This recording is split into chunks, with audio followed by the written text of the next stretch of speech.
Hi, everybody. I'm John Self. Welcome to Your Career Questions. We are not, for the record, live on LinkedIn today. We had a technical issue. It was operator error. But when you're the one-man show, sometimes that's what happens, and you just get over it. We'll be running it on replay on LinkedIn probably later this afternoon or over the weekend. So watch for that announcement. So we're on YouTube, and we are on Facebook, the John G. Self Facebook page. And we're making a lot of changes to try to meet your needs and educate the public about what we do and why we're here. Yesterday, we had a really great Career Live session. It's going to replay today at noon following this podcast or live stream. It finishes at 11:30. And then we're going to, at noon, run the Career Live yesterday because it has some really good and important information that you need to watch.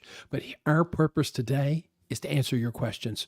We don't get many questions live, but if you'd like to, if you're watching live and would like to put a question in, you can, your name's going to come up, but we're not going to use your full name. We may just use your first name, or if you're in a big city, we'll use your first name in the city you're in.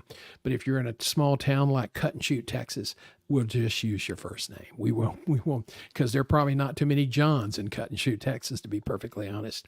Okay, let's get started. We've had some come in over the email.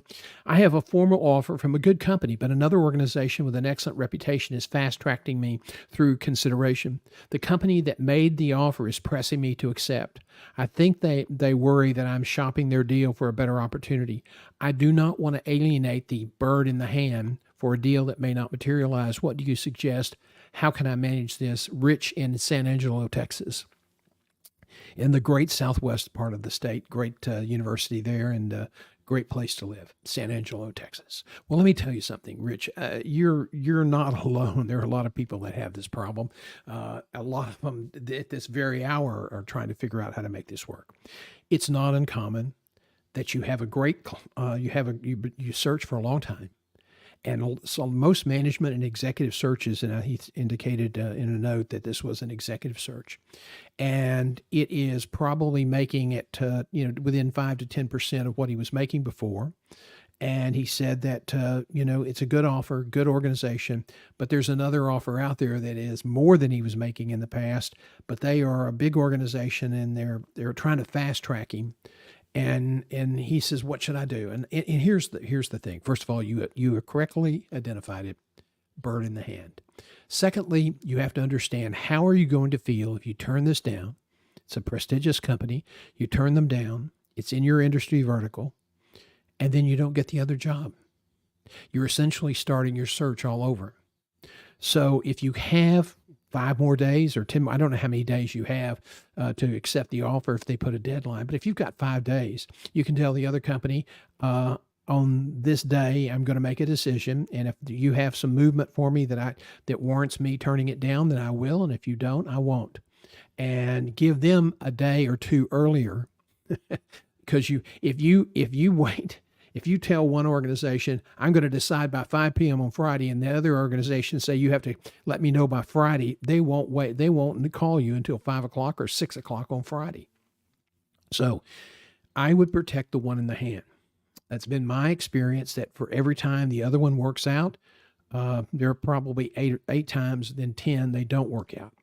And I know it's a tough decision, but in this job market, in a white collar recession where there are a lot more people looking for a job, if you're comfortable with the people you're talking to, if you trust them, then I would accept the bird in the hand. However, there's a window if you have a window of opportunity, play it out until that point in time. And hopefully you will be able to get the job of your dreams. But if you can't this time, be professional. Tell the other organization, they say, we just can't do it. Just say, I'm very disappointed, but I understand your process. I respect your process. And I hope that at some point we can work together again in the future. I would love that. But in these tough economic times, I have to go with the job offer I have. And you're honoring the people that have selected you. They've said, we want you. And you really don't want to hose those people. Because if it's a big organization in your vertical, that could come back later to haunt you. So try to accommodate both organizations, but don't mistreat the people who've already made you an offer. If they give you 10 days, take 10 days, okay? Be respectful. Check in. I'm making a lot of progress and thinking about this. And if you have any more questions, you can ask those. But just say, I'm really, my interest and commitment remains strong. If the other guys come back at 8, on the 8th day and say, well, we got 5 other candidates, but we really want you, you have to say no.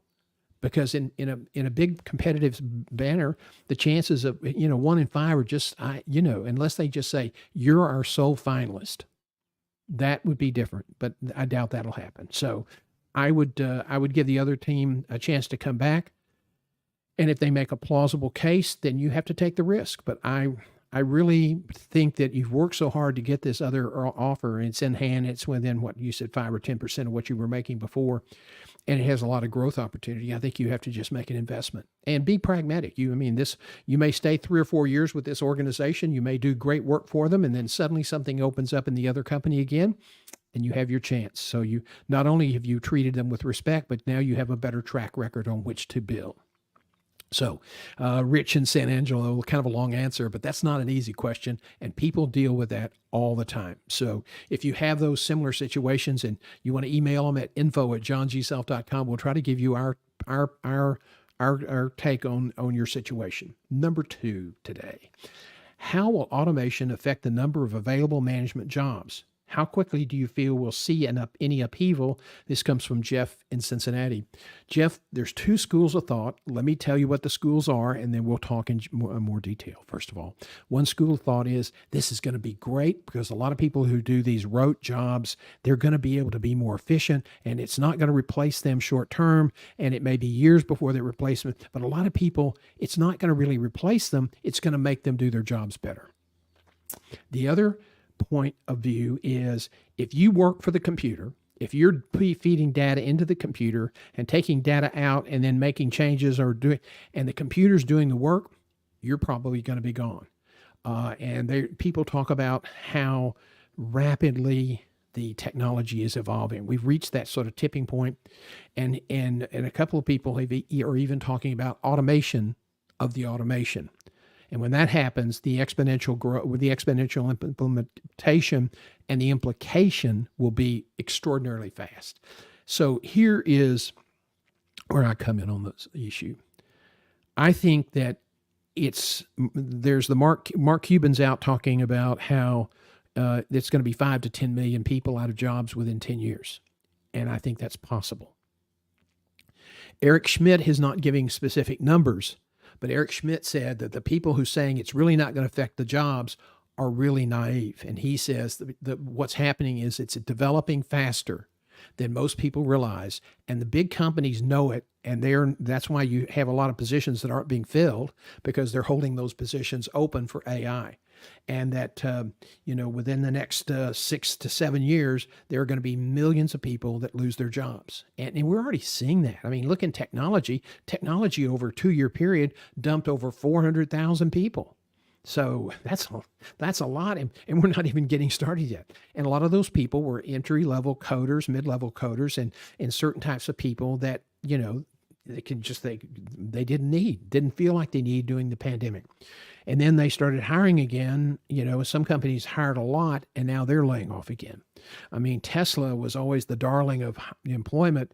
They had over 4,000 jobs on their website one day, and the next morning they had 3. So, I mean, you can tell there's just a lot of flex in the market right now. So my advice is, if you're in one of in positions that's kind of clerical support, where your job is really important now, but you see it could be easily replaced by a machine, even though you don't want to believe it, if you see that that's a possibility, start preparing yourself to make a transition into a job that you're not going to be a slave to the computer. Because if you're a slave to the computer, your job is going to go away. And I regret to say that. Whether it's going to be 10 million people in 10 years, I have no idea. But I think the other side of the coin, which says it's really not going to cost, that's just silliness. And that's a bunch of people trying not to roil the markets. So you need to get prepared now. If you're in one of those jobs, accounting jobs, they're going to find that there's going to be a lot of new developments in accounting over the next 3 to 5 years. And a lot of those, initial kind of direct jobs, they're going away.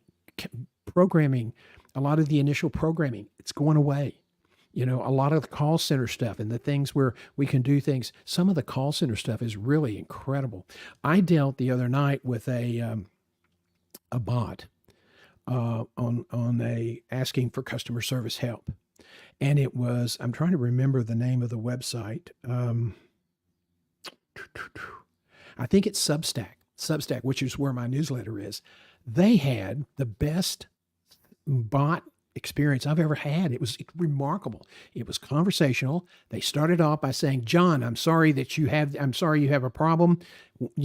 I need some clarification on your question." Okay, great. So I refined the question, and then it came back and said, okay, I understand now, and here's what I would suggest. And then instead of just giving me links, so I have to go read it, it gave me the steps that I needed to do it. Now, in small companies that are really, we're entrepreneurial, we don't have a lot of staff. A lot of times the founder has to be the tech support guy. He has to do a lot of the work. And so that's the kind of, it's already emerging. Now, on the other hand, if you want to talk about flat-footedness, Apple Siri, which was one of the early forms of AI, is now, you can't even process basic commands. That doesn't seem to understand. So Apple's got a lot of catching up to do. They're looking pretty bad. If you saw the Google Development Congress, the reports on that on Business Insider and some other places, it's extraordinary what's happening. It's extraordinary how fast it's coming. So long answer, but the technology is going to change us, and it's probably somewhere between 5 and 7 or 8 million people in the next 10 years. Everybody's using 2030 as a big rollover date, and I think, it's entirely possible. I'm just shocked at how much progress has been made in the short term. So one of the other things that I wanted to talk about is, let's see, I saw your career live yesterday, but had to duck out for a meeting. Where can I get a copy of this presentation? This is from Charles from Manhattan, New York. Charles in Manhattan, New York. I hope it's not too humid for you today, because New York in the summer, when it's humid, you're surrounded by water. It's like, where the sauna? What is this? Anyway, it's going to go on at noon today, Central Time, so it's 1 o'clock Eastern Time, and it'll be back on our our YouTube site, Guiding Your Career, for probably a couple of weeks, and so you can look at it then. So as a matter of, let me rephrase, and then I'm going to add some additional information. At 1 o'clock or at noon today, we're going to replay the Career Live from yesterday. It was a pretty important presentation, and it talked about what you have to do, how you're going to have to step up your game to combat the white-collar recession. There are more people out there in the management executive levels looking for jobs than there are people who have the jobs. And so this makes it very, very difficult for people to find the new job, and it's taking a long, long time. It used to be 4 to 6 months when I started an executive search years ago. It is now, we're anywhere from 8 to 14 months, and it's brutal. And I know a lot of people out there are really, really frustrating. Okay, here is, let's see, another one coming in online. Let's see. What are 3 or 4 things I need to do to become a true thought leader, not in title, but in the eyes of my people in my industry? Randolph in San Francisco. Randolph, that is a great question, and here's why. Because so many people call themselves thought leaders, okay? And to be honest with you, I'm getting a little bit squared away in the frame. To be honest with you, calling yourself a thought leader is kind of lame, okay? It doesn't make you a thought leader. You might say it enough times that some people will think you're a thought leader until they hear you think, and then they go, no, maybe not. So let me tell you something. To be a thought leader, you have to be a person of substance. You have to be a person of depth and breadth of experience and knowledge of your industry, and you have to have a credible track record. Okay. You can't be a laggard and just trying to figure out some way to make some money speaking, call yourself a thought leader, because people will see through that pretty quickly. And so don't do that. So here's some things I would suggest. I wrote some notes down here when this came in.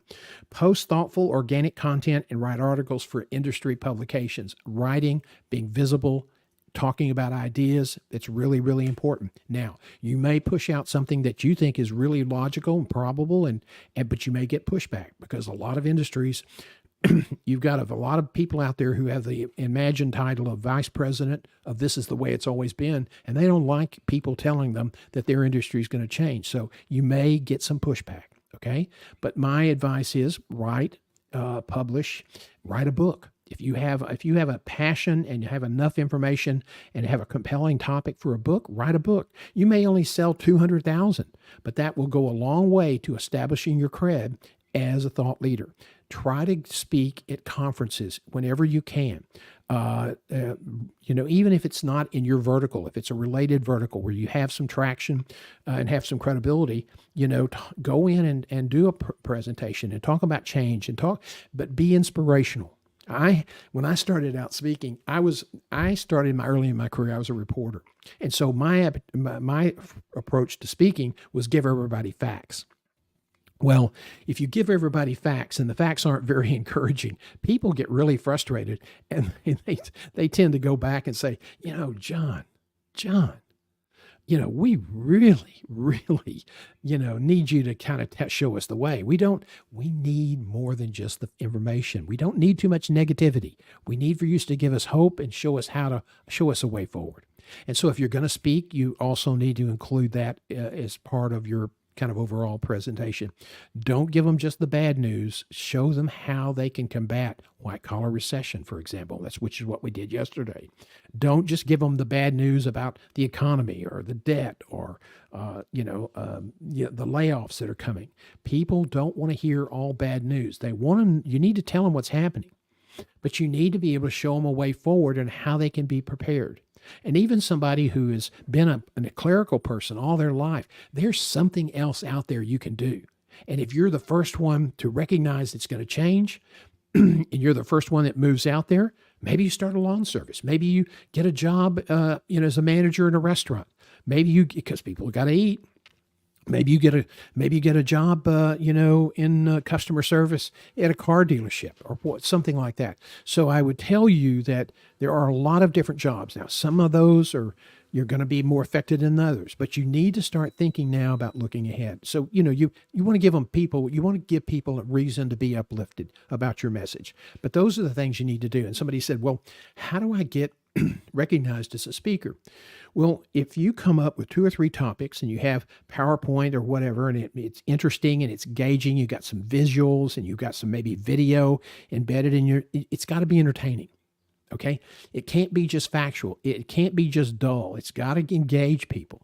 But if you have 2 or 3 presentations put together and you really rehearse them and you're ready to go, you can volunteer with a bunch of associations that say, look, if somebody ever cancels, you can call me, give me a couple of days notice, but I can do this presentation. And if you'll pay my expenses, I'll speak for free.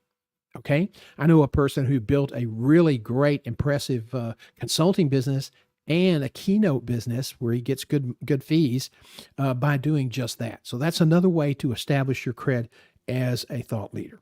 Write and write some more. Be very visible on LinkedIn and other platforms. Talk about stuff that's relative.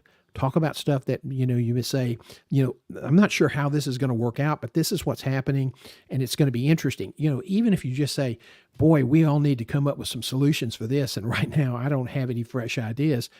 I mean, that's refreshing to people to hear somebody who's a leader to say that. So that's just some suggestions I have. If you have other questions you want to talk about, doing a career change where you do more of that kind of work or build a company or become an entrepreneur, we can set up a consulting engagement where we'll help you make that transition.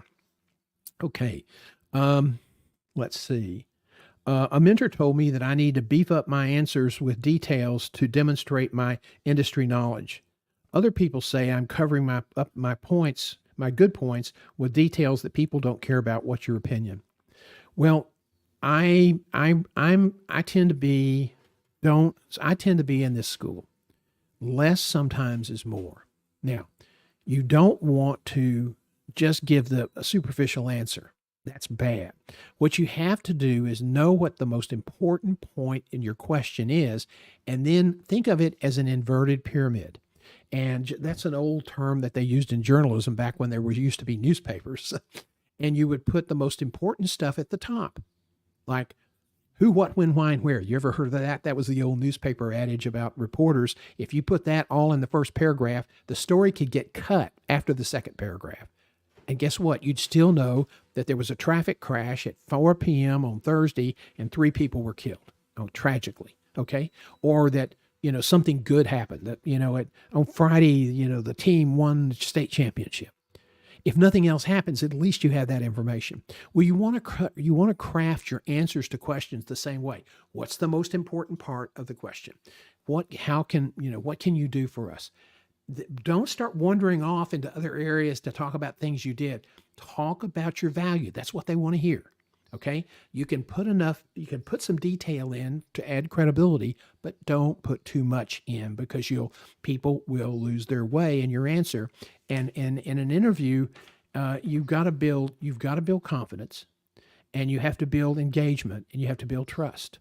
And if you're giving long answers and wandering around to be sure that they know you know your stuff, you're going to make a mistake. So that's not something I would encourage. Now, on the other hand, this is the ridiculous, the spotting. On the other side of the coin, if I say, tell me about a turnaround you did, well, I did a $25 million turnaround in 6 months. Okay, if the business, that's possible. But now you want to say, tell me about that. Walk me through how you did that.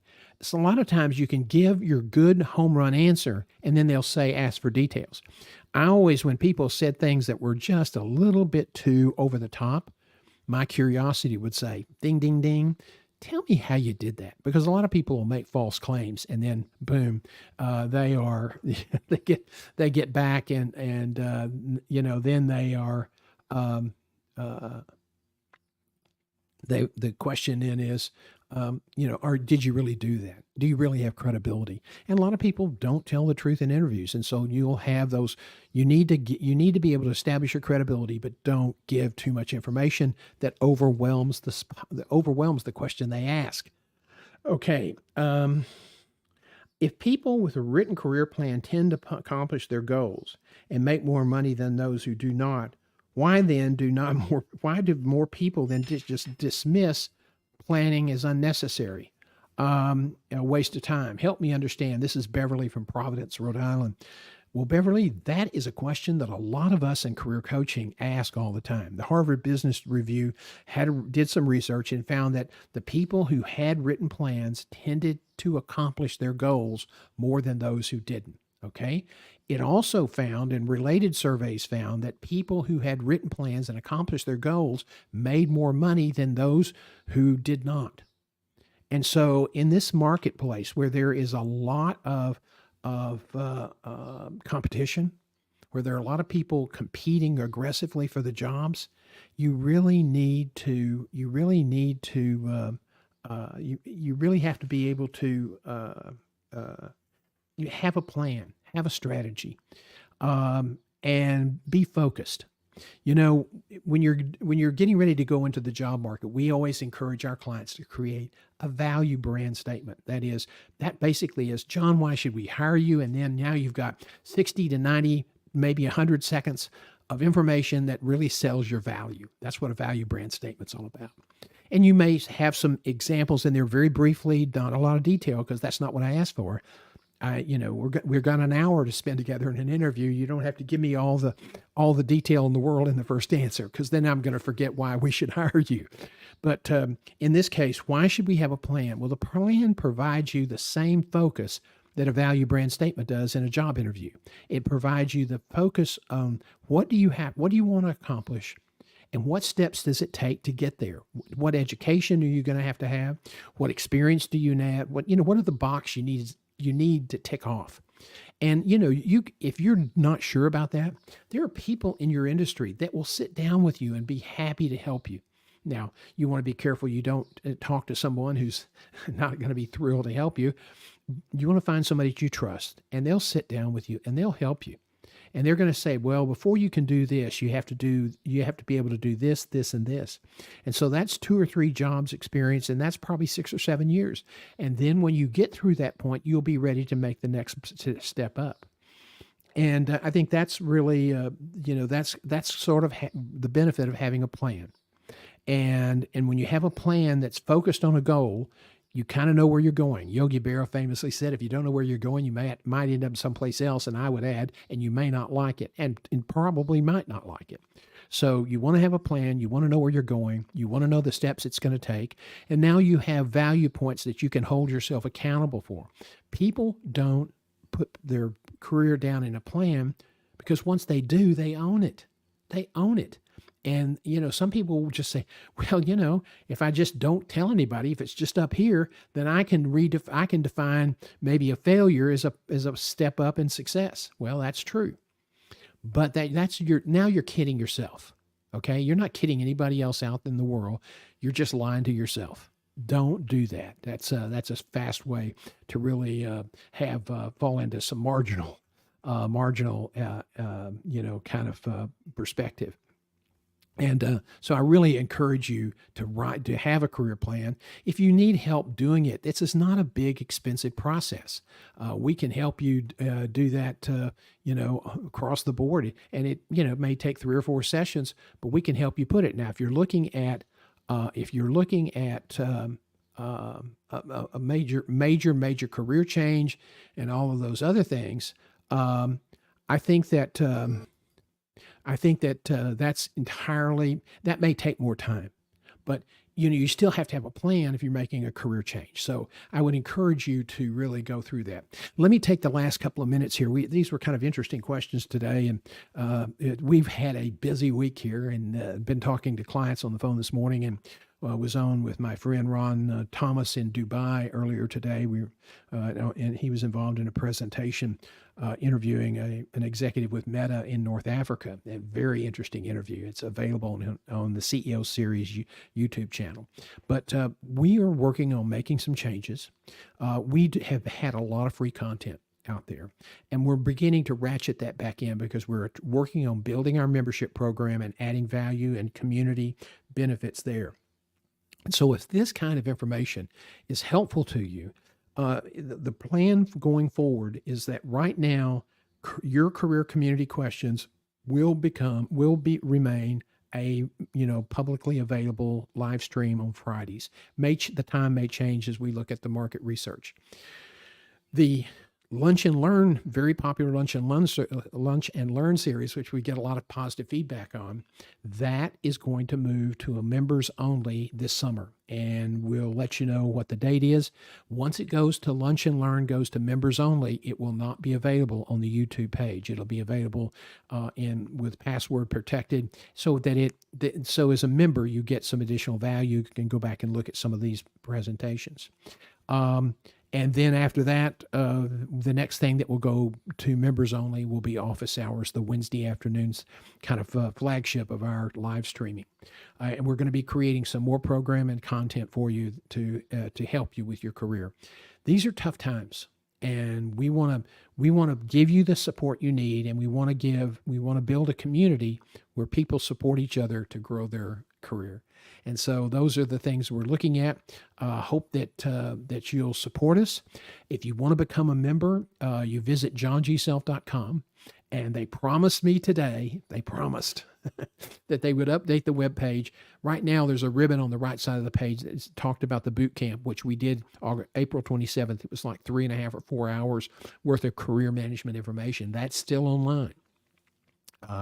And that's probably going to be cut up and probably the midsummer. So if you want to sit through that, we talked about the interviews, we talked about networking, we talked about building, how to do networking, how to do a career plan. We did a lot of different things. We had 2 very good speakers, including my friend Ron Thomas in Dubai, who talked about how he went from a small South Carolina town to running a big consultancy in Dubai, and has a great life there and really loves it, and travels all over Europe and Southeast Asia. So that's something that's very interesting, and a lot of people really enjoyed hearing that. And then T.D. Smyers talked about making career transitions from one job to the next, because there's a lot of minefields out there. So getting back to the point is that we've got a lot of good content. We're going to be really reserving that for our members. Membership is $49 a month. You go to that thing, it says the now I remember why I went there. Now the little tab on the right hand side of the page that says the boot camp. Today that'll go talk about your career community. Click that, it'll take you to the membership page, and you can learn more about your career community membership program. We're really going to be focusing on that. We hope that you will become a member. You will get access to our weekly newsletter, our morning quotes with comments, and other content that we're busy developing. So, we hope that you'll join us and become a member. And until, Tuesday at 11:30 a.m. for a Lunch and Learn, we will hope you have a great weekend. Uh, the thunderstorms finally quit here in Texas. Poor Houston got slaughtered, clobbered again, and unfortunately, there were 4 fatalities in that area. But weather is beautiful in North Texas, so we're looking forward to a good weekend and a lot of creativity and writing, preparing content, and working on building a better career community for you. Thanks so much, everybody, and we'll see you soon.